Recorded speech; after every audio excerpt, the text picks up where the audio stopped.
بسم الله الرحمن الرحيم. إذا السماء انشقت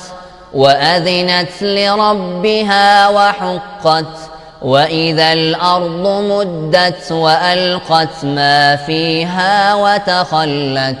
وأذنت لربها وحقت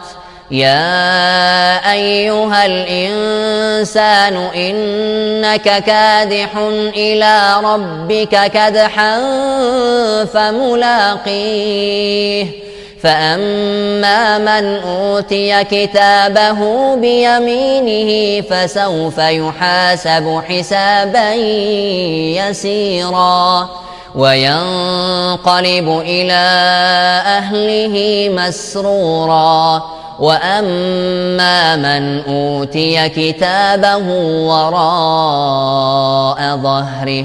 فسوف يدعو ثبورا ويصلى سعيرا إنه كان في أهله مسرورا إنه ظن أن لن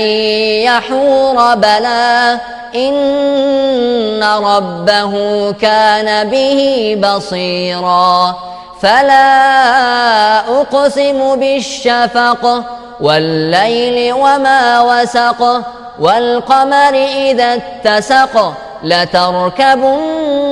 طبقا عن طبق فما لهم لا يؤمنون